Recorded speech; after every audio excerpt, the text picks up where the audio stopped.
Halo semua yang ada di rumah, apa kabar kalian? Semoga baik-baik saja ya, seperti kita di sini juga baik-baik saja. Iya nih Vel, kita bersyukur banget kita masih diberikan kesehatan. Benar banget tuh, teman-teman di rumah juga pasti sangat bersyukur.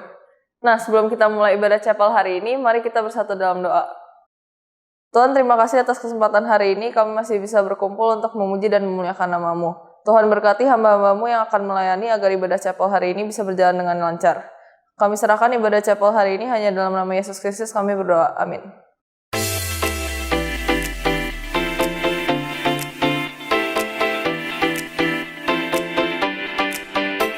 Shalom siswa-siswi UPH College dan Bapak Ibu Guru dimanapun kalian berada di seantero Nusantara, bahkan ada yang di luar Indonesia. Kita bersyukur kalau pagi hari ini kita boleh diberi kesempatan untuk beribadah bersama-sama. Sebelumnya mari kita menenangkan hati kita, supaya kita bersiap untuk beribadah bersama dan mempersiapkan posisi duduk yang terbaik dan juga meninggalkan aktivitas yang lain. Mari kita memulai di dalam doa. Mari kita berdoa. Bapa dalam kerajaan surga, kami sungguh mengucap syukur untuk kesempatan yang Tuhan boleh berikan kepada kami untuk beribadah bersama-sama walaupun secara virtual dalam kondisi pandemi ini Tuhan. Kami berdoa kiranya ibadah kami boleh berkenan kehadirat Tuhan, kiranya setiap puji-pujian itu kami nyanyikan dengan setulus hati kepada Tuhan, dan kiranya firman Tuhan pada hari ini boleh sekali lagi menegur, menguatkan, dan mempertumbuhkan kerohanian kami. Ini doa kami Tuhan dalam nama Tuhan Yesus kami berdoa. Amin. Mari kita mengangkat pujian Kau yang terindah.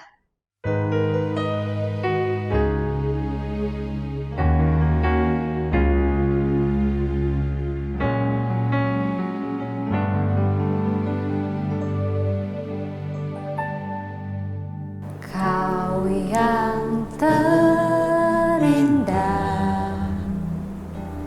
di dalam hidup ini, tiada Allah Tuhan yang seperti Engkau, besar perkasa penuh kemuliaan.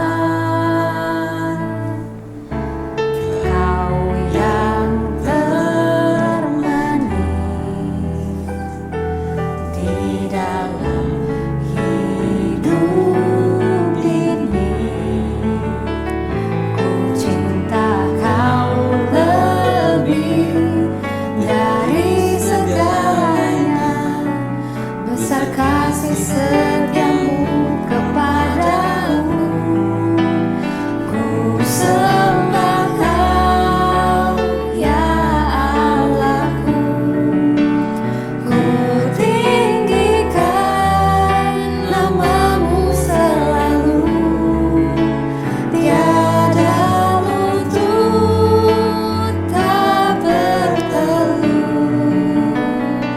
menyembah Yesus Tuhan Rajaku.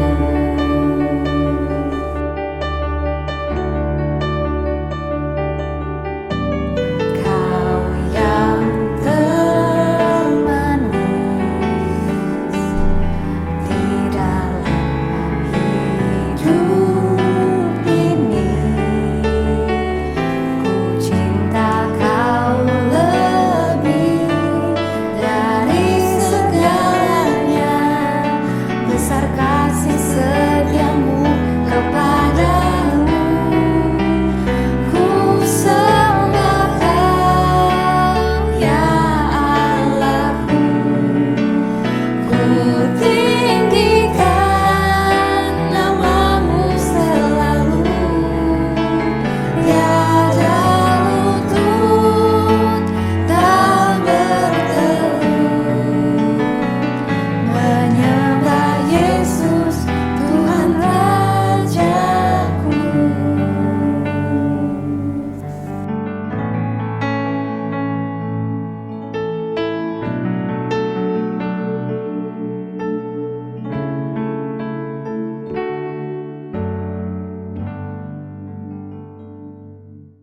Mazmur 119 ayat 105 berbunyi, firman itu pelita bagi kakiku dan terang bagi jalanku.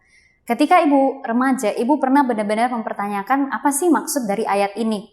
Karena ayat ini sering dibacakan dari mimbar, kemudian juga sering dinyanyikan dan juga bahkan menjadi pembatas Alkitab. Tapi pertanyaan ibu itu lambat laun terjawab di dalam setiap pergumulan-pergumulan dan pertanyaan-pertanyaan. Sehingga lambat laun ibu menyadari bahwa firman Tuhan itu sungguh menjadi pelita dan terang bagi jalan kita. Di antaranya ketika kita mengalami kesulitan-kesulitan hidup atau diperhadapkan dengan pilihan-pilihan, firman Tuhan dapat menunjukkan kita jalan yang harus kita tempuh. Kemudian firman Tuhan juga memperkuat iman kita di tengah kelemahan atau kebimbangan, dan firman Tuhan juga menegur kita. Kita akan mendengarkan firman Tuhan. Mari kita mengangkat pujian ini, dan kiranya firman Tuhan yang kita dengarkan hari ini sungguh menjadi pelita bagi kaki kita dan terang bagi jalan kita.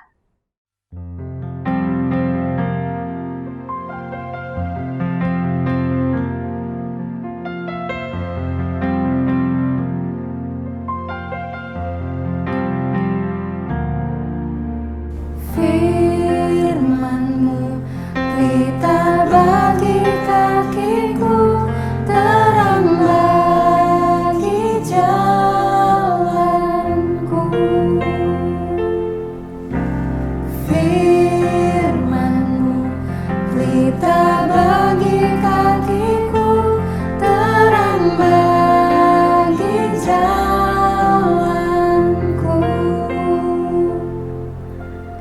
Waktu ku bimbang dan hilang jalanku, teranglah Kau di sisiku, dan takkan ku takut asal Kau di dekatku, besertaku selamanya.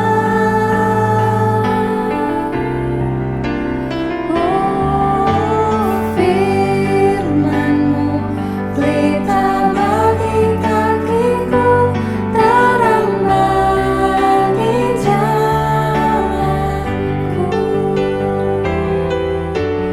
Firman-Mu pelita bagi kakiku, terang bagi jalanku. Terang bagi jalanku, terang bagi jalanku.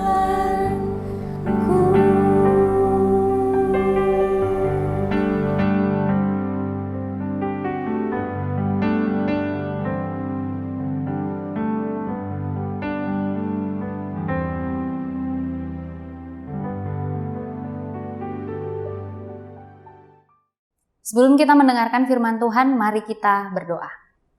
Bapa dalam kerajaan surga, kami ucap syukur untuk kesempatan pada hari ini Tuhan, kami boleh mendengarkan sekali lagi firman Tuhan, dan kami berdoa kiranya Tuhan yang boleh mempersiapkan hati kami supaya hati kami menjadi ladang yang subur, dan firman-Mu yang kami dengarkan itu boleh bertumbuh dan kami lakukan dalam kehidupan kami hari lepas hari. Ini doa kami dalam nama Tuhan Yesus kami berdoa. Amin.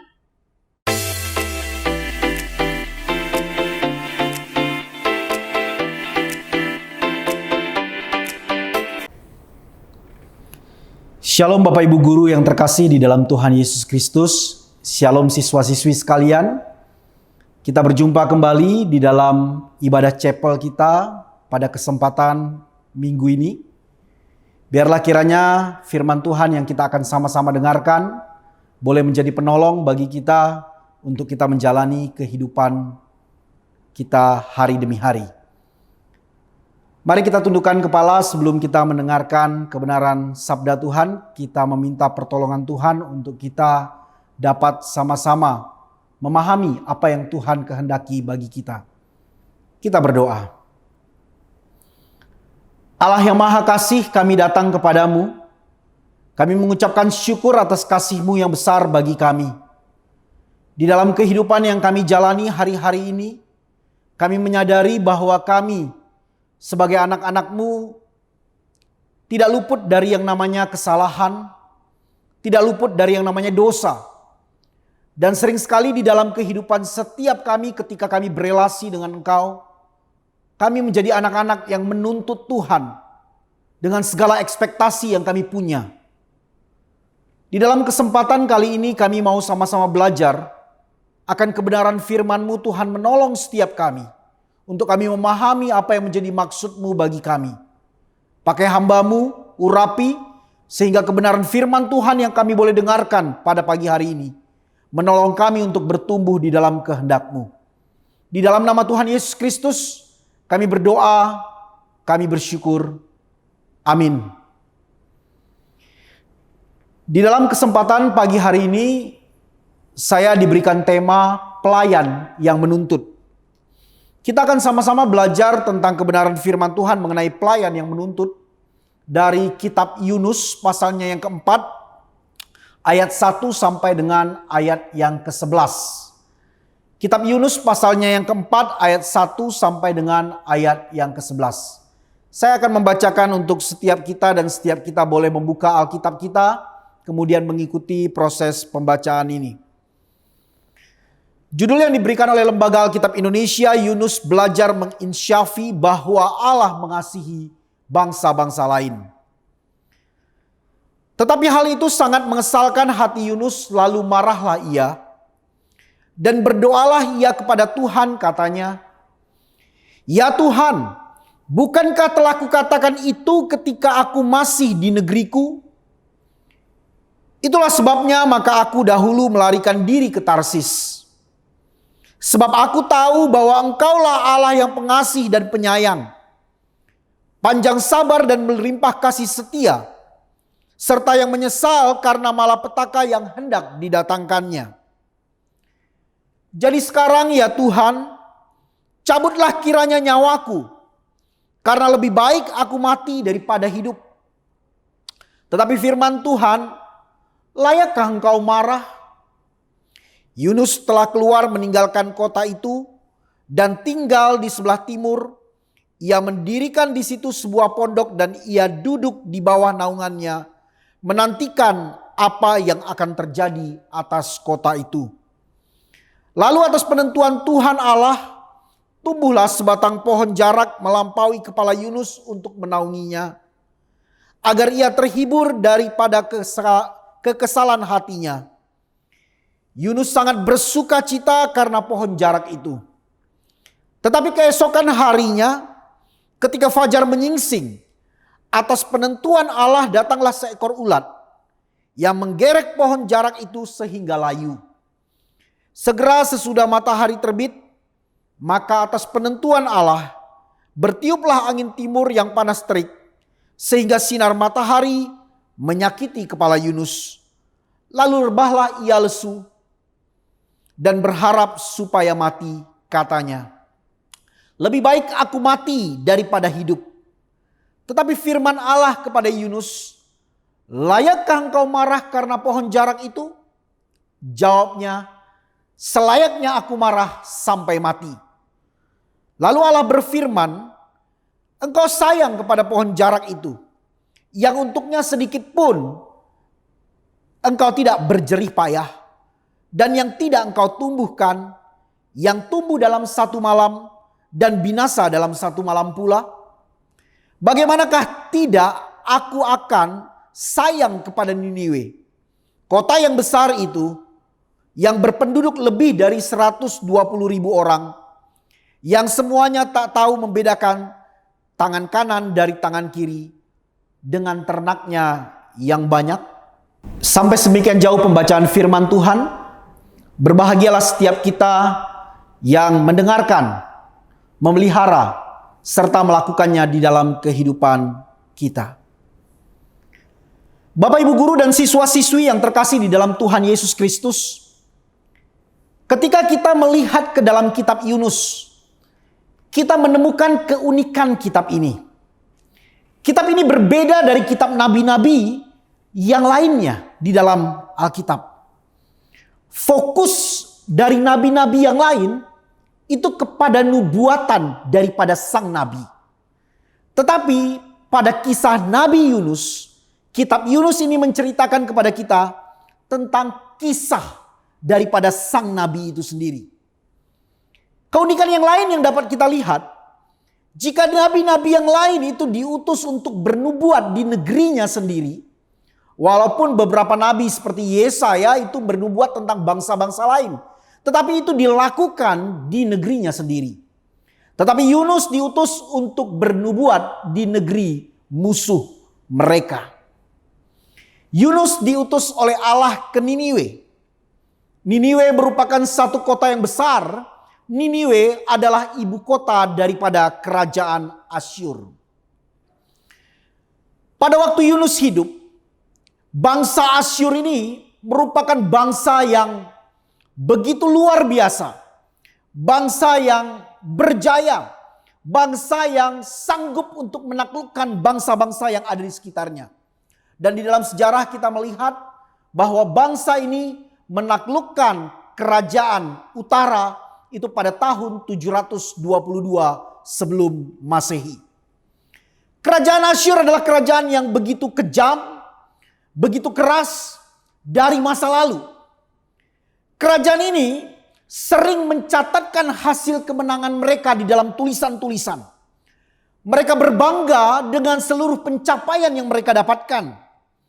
Mereka akan bangga ketika mereka melihat ada begitu banyak dataran yang dipenuhi dengan mayat yang bergelimpangan.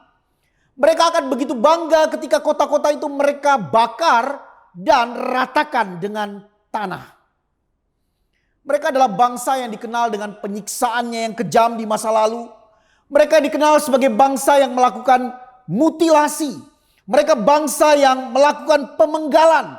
Dan apa yang mereka lakukan itu direkord di dalam sebuah batu berupa prasasti di zaman Raja Salmaneser yang ketiga.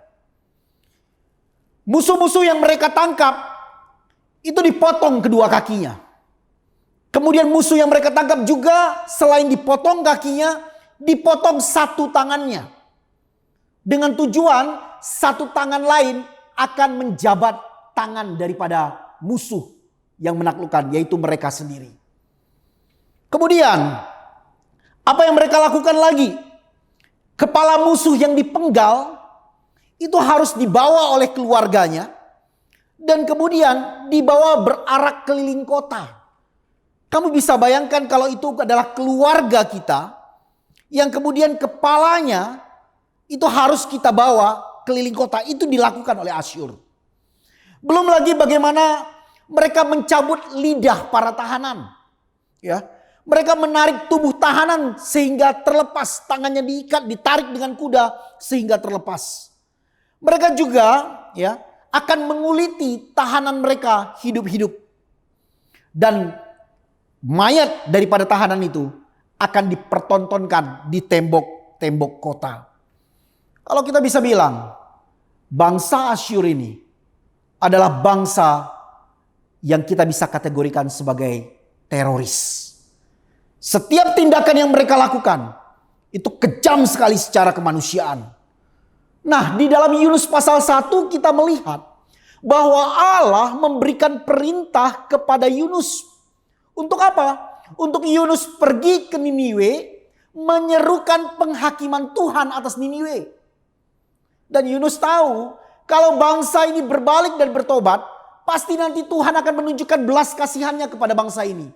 Sehingga yang terjadi di dalam kehidupan Yunus, waktu Allah memanggil dia untuk pergi ke Niniwe, dia justru pergi ke Tarsis. Waktu Allah panggil untuk pergi ke timur, ya, dia justru malah pergi ke barat. Diperintahkan untuk berjalan melalui darat, dia malah menempuh jalanan melalui lautan. Diutus untuk pergi ke kota besar, tetapi Yunus justru pergi ke tempat yang terpencil di ujung bumi, yaitu Tarsis. Pada zaman Yunus dulu, orang mengenal ujung bumi, Tarsis itu adalah ujung bumi. Ya, Yunus lari jauh dari hadapan Tuhan. Ya, Yunus diutus kepada bangsa yang demikian. Ketika Yunus diutus kepada bangsa yang demikian, dia protes sama Tuhan. Ini bangsa begitu sekejam sekali. Kenapa Tuhan masih dealing dengan bangsa yang seperti ini? Ya, Yunus adalah seorang nabi yang melayani pada masa Raja Yerobeam yang kedua atau Yerobeam bin Yoas yang digambarkan kepada kita di dalam kitab 2 Raja-Raja. Pada masa Yerobeam II, ya, pemerintahan Israel itu begitu hebat secara militer. Daerah-daerah yang selama ini direbut itu dikembalikan oleh Tuhan melalui perantaraan tangan Yerobeam bin Yoas. Yunus yang melayani di era itu mendukung agresi militer yang dilakukan oleh Yerobeam II untuk merebut daerah-daerah Israel. Kalau nabi-nabi seperti Amos itu menubuatkan hal yang mendatangkan malapetaka, mengkritik yang namanya ketidakadilan, mengkritik yang namanya kesewenang-wenangan dari pemerintahan ini. Karena raja ini berbuat jahat di hadapan Tuhan. Tetapi Yunus dengan satu patriotismenya, dia justru mendukung apa yang dilakukan oleh Yerobeam yang kedua. Dengan rasa nasionalisme yang demikian, dan Asyur adalah musuh yang mengancam mereka, Tuhan memberikan perintah kepada Yunus untuk pergi ke Niniwe. Ini satu pertanyaan besar bagi Yunus. Makanya dia lari daripada Tuhan. Singkat cerita, oleh providensi Allah, Yunus pergi meninggalkan Tarsis, dan kemudian Yunus itu harus ditelan oleh ikan yang besar, dimuntahkan di Niniwe. Dia pergi berjalan ke dalam kota, mengabarkan penghukuman Tuhan, dan kemudian di sana kita melihat bahwa bangsa Niniwe itu berkabung di hadapan Tuhan. Mereka mengadakan puasa di hadapan Tuhan. Dan dalam keadaan demikian, Yunus mengalami kekesalan hati. Yunus marah. Di dalam pasal yang keempat beberapa kali dikatakan bahwa ia marah kepada Tuhan. Bapak Ibu yang terkasih dan siswa-siswi sekalian, mengapa Yunus itu saya kategorikan sebagai pelayan yang menuntut? Ada 3 hal yang kita bisa pelajari bersama dari apa yang digambarkan kepada kita melalui kisah ini. Yang pertama, Yunus adalah seorang pelayan yang tidak menyadari posisinya. Dia datang kepada Allah, dia berdoa kepada Allah, dia menginginkan kematian. Yunus rela untuk mati daripada hidup karena keinginannya tidak tercapai. Pergumulan teologis yang dihadapi oleh Yunus tidak mendapat jawaban yang tuntas daripada Allah pada saat itu. Relasi yang dia punya dengan Allah bukan menjadi hal yang utama di dalam kehidupan yang ia jalani. Bagi dia, apa yang dia harapkan terjadi kepada penduduk Niniwe yang tidak terjadi, justru membuat dia kecewa. Dia lebih kecewa daripada relasi yang dia punya dengan Allah yang hidup. Apa yang dia inginkan telah menggantikan tempat Allah di dalam kehidupannya. Sehingga apa yang dia inginkan menjadi Allah yang lebih bernilai daripada Allah yang sejati itu sendiri. Dia lupa bahwa Allah lah yang telah memanggil dia dalam jabatan sebagai seorang nabi, yang dipercayakan firman Allah melalui mulutnya disampaikan. Dia lupa bahwa dia hanyalah hamba dan Tuhan adalah tuannya. Pertanyaannya, layakkah seorang hamba itu menunjukkan kemarahan kepada sang Tuan? Yesus pernah berkata dan memberikan nasihat kepada murid-muridnya. Dengan Yesus mengatakan bahwa kalau kamu nanti itu sudah selesai bekerja, sudah selesai melakukan segala sesuatu, hendaklah kamu katakan bahwa kami ini hamba-hamba yang tidak berguna. Kami melakukan apa yang sepatutnya kami lakukan. Bapak Ibu guru dan siswa-siswi yang terkasih, pertanyaan saya kepada setiap kita, pernahkah kita marah kepada Tuhan? Pernahkah kita marah kepada Tuhan?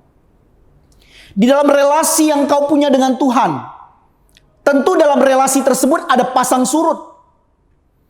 Tapi pertanyaan saya, Pernahkah engkau marah kepada Tuhan? Di dalam pengalaman saya mengiring Tuhan, sudah dari tahun 97 sampai hari ini, pasang surut relasi dengan Tuhan itu ada. Dengan jujur saya mau akui bahwa saya juga pernah marah kepada Tuhan. Saya bertobat di tahun 1997. Saya bertobat, kemudian saya melakukan pelayanan. Saya begitu giat melakukannya. Dan bahkan bisa saya katakan, saya mau mati untuk Tuhan. Itu ketika saya ada di kelas 2 SMA. Pada waktu itu. Mungkin seusia beberapa dari antara kalian. Di kota kecil di Pekanbaru, saya melayani. Kami melakukan satu gebrakan besar untuk anak-anak seusia kami. Kami melakukan satu KKR anak muda dengan mengundang sekolah-sekolah yang ada di kota kami dan mengundang hamba Tuhan dari luar daerah. Semua persiapan kami lakukan. Kami cari dana, kami persiapkan tiket pesawat untuk hamba Tuhan yang akan berbicara. Kami sewa hotel untuk tempat kami mengadakan KKR dan lain sebagainya. Semuanya saya lakukan. Tetapi sampai 1 minggu sebelum pelaksanaan daripada KKR tersebut, mama saya mengalami stroke. Masuk rumah sakit. Dan kemudian harus koma selama 1 bulan. Di dalam keadaan yang seperti itu, saya ditugaskan oleh papa saya untuk menjaga mama. Karena dia juga harus bekerja. Saya tidak punya waktu lagi untuk mengurus KKR. Sementara KKR sudah akan berjalan. Saya protes sama Tuhan. Tuhan, kenapa engkau izinkan ini terjadi? Kenapa engkau izinkan mama saya mengalami sakit, lumpuh, dan bahkan mungkin sulit untuk disembuhkan? Saya marah sama Tuhan. Saya melayani Tuhan. Saya ikut Tuhan dengan sungguh-sungguh. Tapi kenapa Tuhan buat yang seperti ini di dalam kehidupan saya? Itu yang pertama. Di tahun 2004, ketika papa sudah dipanggil Tuhan di tahun 99 juga, keluarga kami mengalami satu situasi krisis ekonomi. Ada 2 adik saya yang sekolah, yang satu sedang menyusun skripsi, hampir batal karena kami sudah tidak punya uang. Satu adik saya yang sedang kuliah harus putus di tengah jalan karena kami tidak punya uang. Krisis ekonomi terjadi.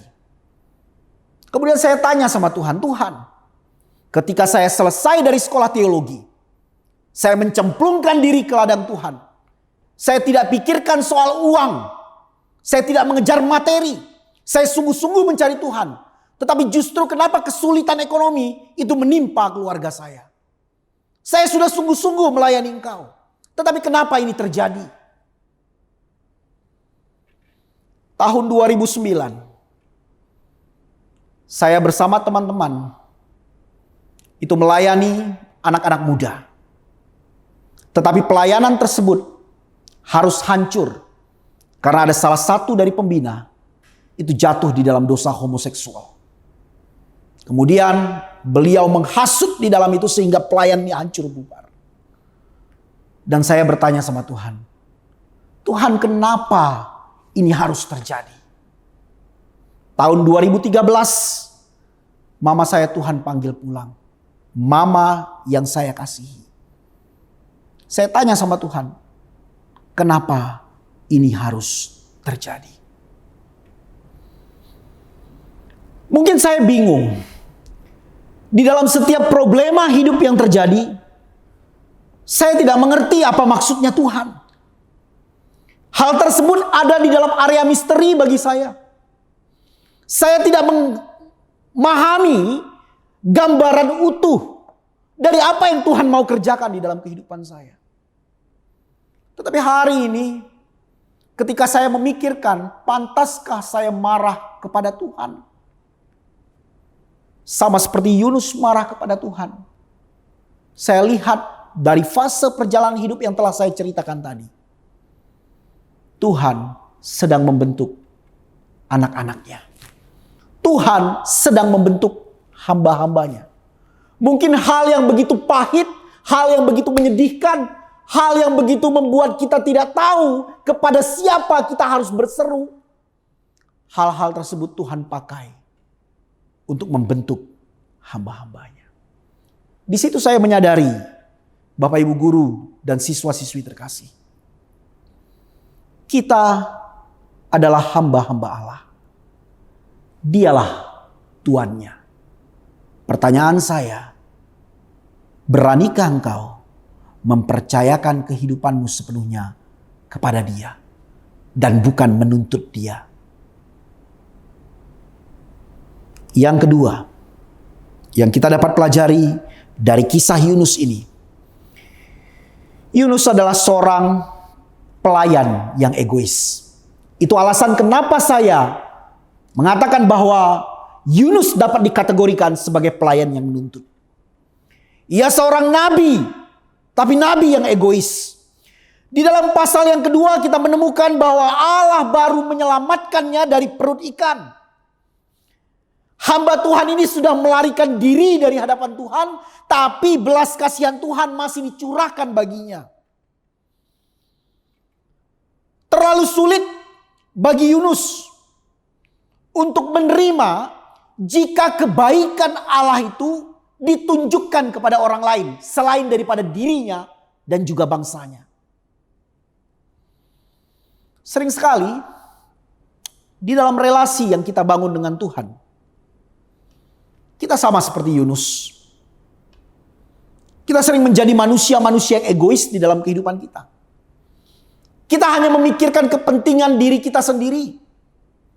Kita hanya memikirkan keluarga kita, orang-orang terdekat dengan kita. Tetapi pernahkah kita diberikan kesempatan untuk memikirkan orang lain yang mungkin kita tidak kenal?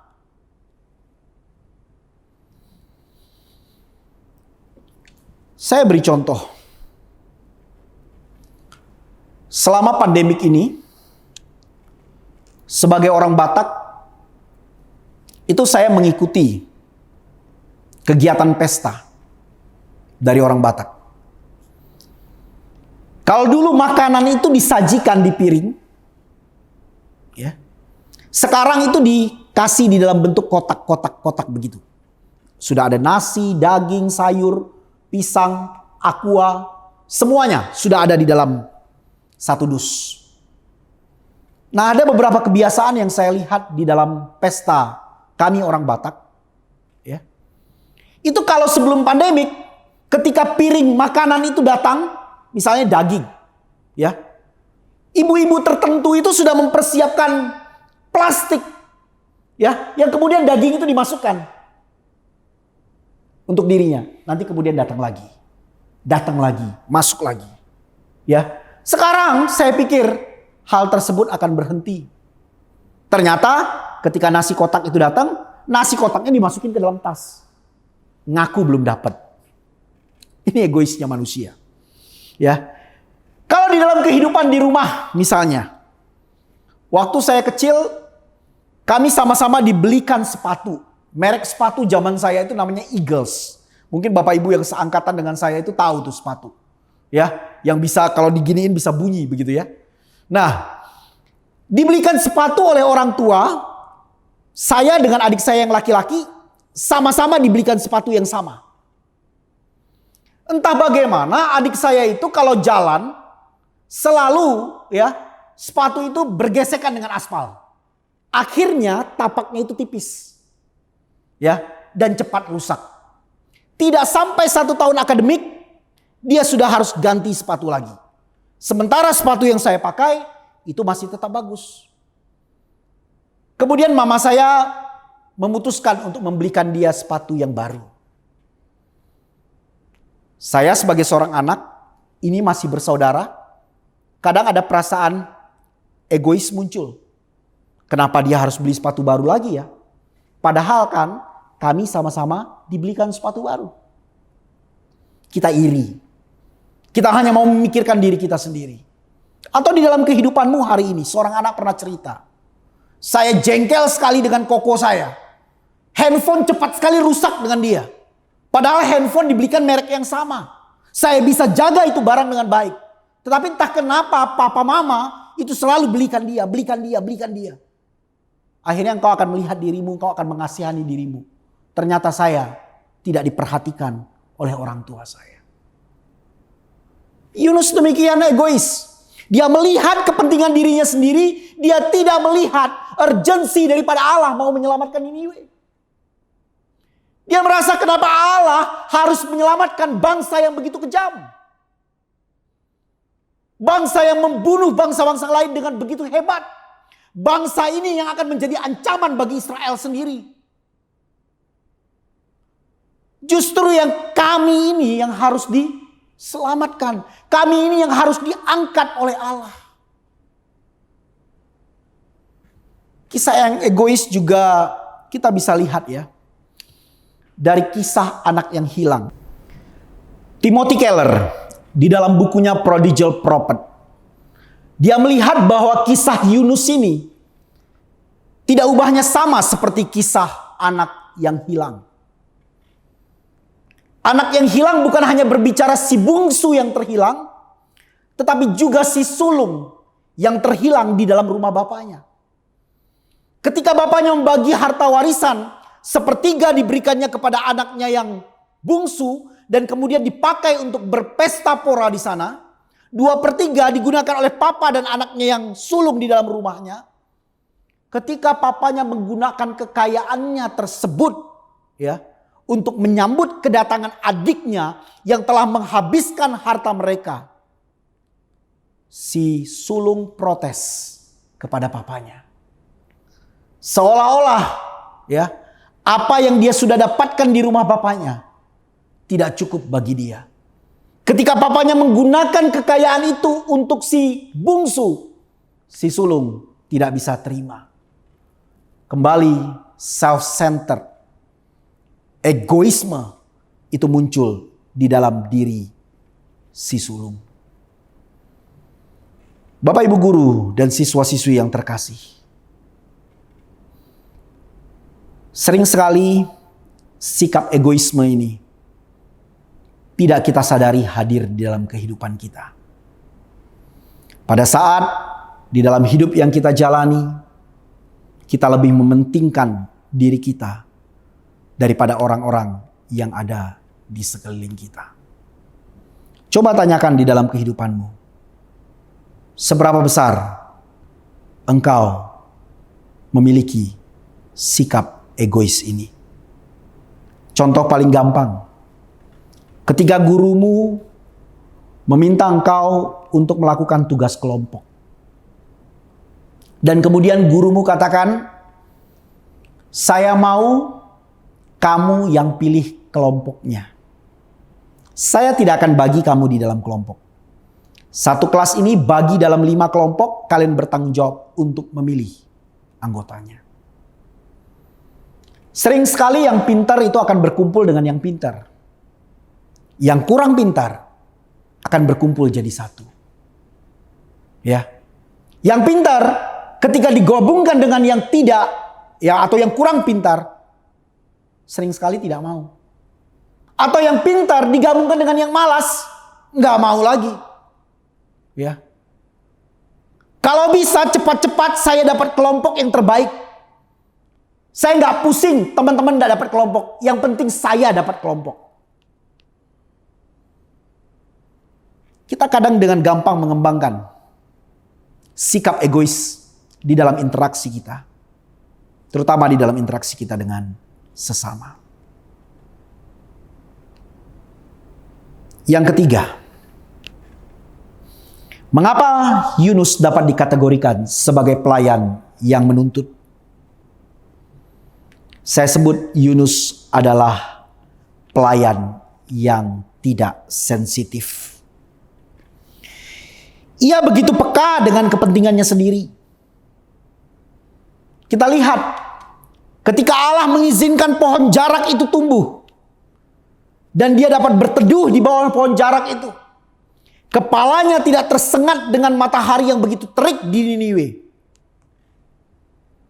Dia begitu bersuka cita dengan pohon jarak tersebut. Tapi atas penentuan Allah keesokan harinya ketika ulat datang memakan pohon jarak itu, layu dan mati, Yunus marah. Kemudian dia protes kepada Tuhan. Dia bilang, lebih baik aku mati daripada aku hidup. Tuhan katakan, layakkah engkau marah karena pohon jarak itu? Terus dia katakan lagi, selayaknya aku marah sampai mati. Dan Tuhan memberikan jawaban bahwa itu bangsa Niniwe, bedakan tangan kiri dengan tangan kanan itu susah. Tidak ngerti mereka bedakan tangan kiri dan kanan. Untuk bangsa seperti itu tidak ngerti mana yang baik, mana yang jahat. Tuhan berbelas kasihan kepada mereka. Tetapi kenapa Yunus untuk pohon jarak yang engkau tidak tumbuhkan, engkau hanya berteduh di bawahnya, engkau marah kepada Allah? Ia tidak sensitif dengan hal yang besar yang Allah sedang kerjakan di dalam kehidupan bangsa Niniwe. Justru ia begitu sensitif dengan kepentingannya sendiri ketika pohon jarak itu harus mati dan ia begitu lelah dan panas terik matahari mengenai kepalanya. Yunus seorang yang tidak sensitif. Di pasal-pasal sebelumnya kita bisa lihat bagaimana ketika ia melarikan diri dari hadapan Tuhan, badai begitu luar biasa menghantam kapal yang menuju Tarsis. Kemudian ketika peristiwa itu terjadi, dia memutuskan untuk tidur di buritan kapal. Dia nyenyak tidur di sana. Sementara orang lain sibuk untuk mendayung dan menguras air yang masuk ke dalam kapal. Kemudian dia dibangunkan. Dan dia hanya dengan tenang berkata, ini semua karena aku. Aku telah melarikan diri dari hadapan Tuhan. Lemparkanlah aku ke dalam laut. Yunus begitu memikirkan dirinya sendiri. Ia tidak sensitif dengan keadaan yang ada di sekitarnya. Di dalam kehidupan setiap kita, Allah menuntut sebuah sensitivitas kepada sesama yang ada di sekeliling kita.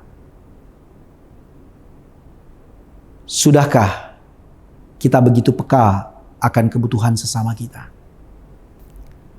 Siswa-siswi yang terkasih di dalam Tuhan, situasi pandemik yang kita alami sekarang ini, semua kita harus jalani dengan online. Kami guru-guru menemukan ada beberapa di antara kalian yang cukup kesulitan untuk belajar dalam situasi seperti ini. Entah itu di dalam pelajaran yang kamu ikuti, entah itu di dalam kelas academic advisor kamu. Mari saya mengajak setiap kita untuk mengembangkan kesensitivitasan, untuk melihat rekan-rekan kita yang cukup bergumul dengan kesulitan pembelajaran secara online. Tanyakan kepada mereka apa yang bisa kamu bantu. Jangan hanya pikirkan diri kamu sendiri. Kamu yang dapat nilai 100, 90, 80. Tetapi mereka bergumul di bawah nilai 40. Maukah engkau mengulurkan tangan untuk menolong mereka? Atau engkau tega untuk melihat mereka tidak dapat melanjutkan ke level berikutnya? Dan kau akan berkata, itu urusan pribadi. Itu tanggung jawab pribadi, bukan urusan saya. Tetapi sebagai anak-anak Tuhan, saya mengajak setiap kamu untuk mengembangkan kesensitivitasan untuk kamu melihat pergumulan apa yang sedang dihadapi sesamamu.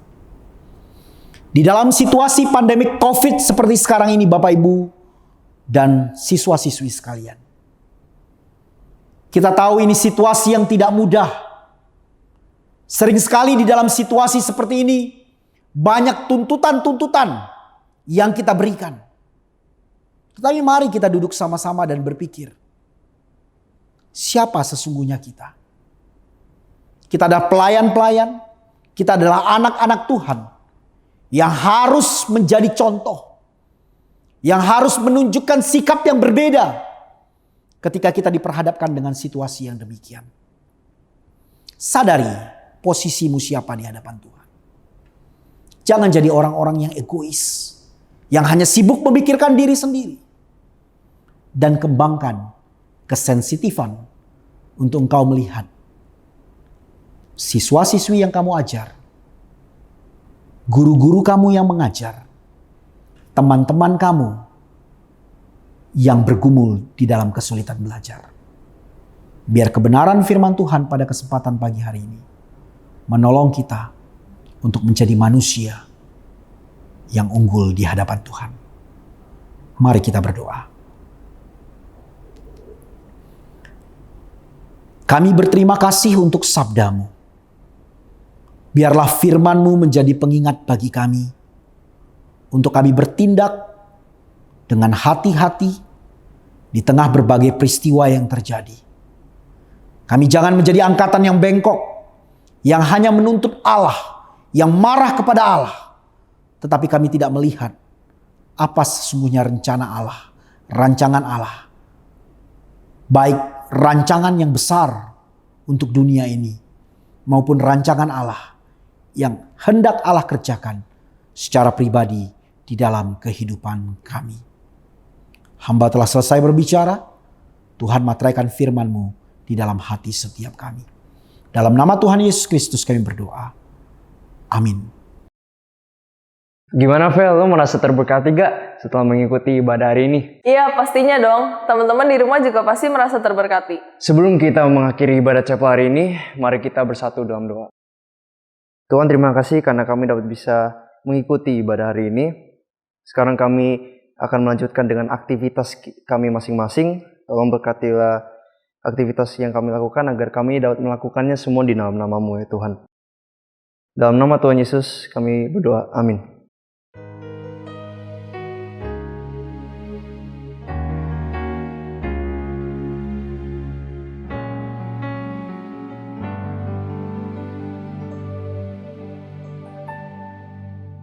Kau yang terindah